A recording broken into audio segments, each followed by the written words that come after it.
Hi, everyone. So we're going to go over the reader response. It's going to be super short, I promise. First, I'm going to share the rubric with you, and then I will show you an example once I find the rubric. I will find it eventually. There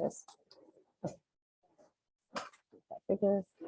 All right, so the first thing you're going to see is your assignment right here.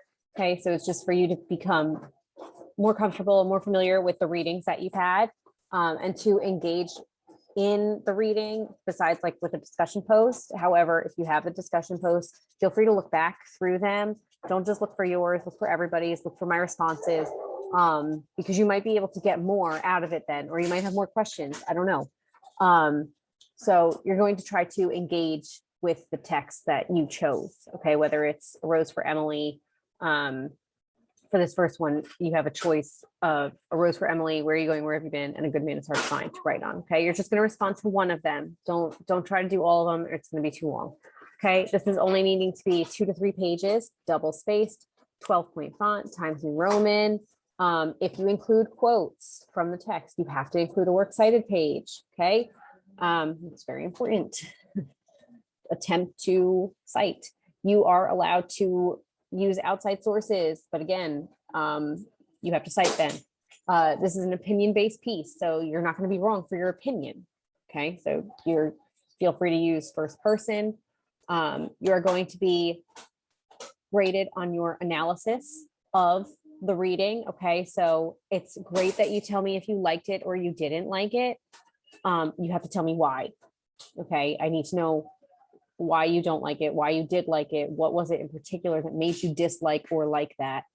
Then the context, are you including quotes or no? If you do, then you're going to probably land over here in the exemplary category. If you don't, so it's great that you told me now why. Now prove it with a quote or something like that. Okay. Organization, making sure that your paper flows, it's not all over the place. And that you're not kind of just throwing in sidebars of random information in there. And then of course your grammar. Okay. And if you're citing, is it correct or is it incorrect?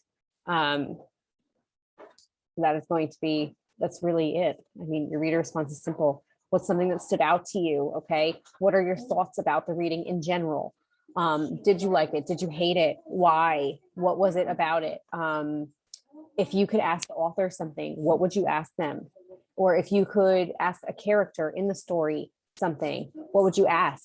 For example, if we're talking about where are you going, where have you been? Maybe we want to ask, why didn't Connie just shut the door and lock it and then like run out the back of the house? I don't know, because that sounds like a great question to me. Sorry, I digress. A Rose for Emily. Why didn't somebody just like walk up to her and be like, hey, want to try to be my friend? I don't know. Again, call me crazy.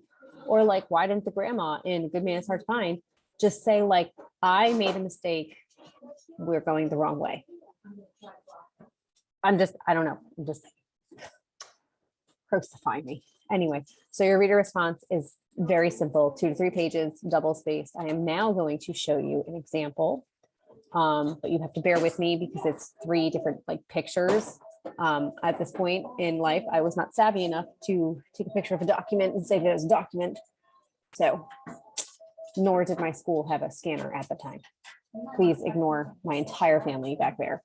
So let's go with page 1. Okay, so here's the beginning. I know I'm not supposed to show you all this stuff, but it's fine. Enough time has passed. Okay, so this is the beginning. They give a pretty good example. I felt many emotions while reading it. It's the thesis of the story illustrates tensions of the South. Okay, due to a change and a resistance to change, the story also displays the role of women and the judgmental attitude of men during this time. Okay, so this is a really great introduction. Throughout the story, Faulkner reveals reveals minute components piece by piece, giving the framework. Okay, here is an example of a quote, and right here as well. Okay. All right, so now I'm going to share the next part of it once I find it. You share 2. Okay, here's the second page. One aspect of the story that most critics shy away from or completely ignore is Toby, the servant. Okay, so this particular student chose to really analyze Toby's demeanor. here. Okay, and gives some background on Faulkner as well. Okay, so it does, it does you well to do your research. And then here's not that one. Here's the end. That's his works cited page. Okay, Faulkner, South and Fury, and then Faulkner, William, Rose Bramley. Super simple. Again, it does not need to be something to that nature, just opinion based. Okay, so I hope that explains it for you. Do not fear this. It is very easy to start writing. Okay, Times New Roman 12-point font, double spaced.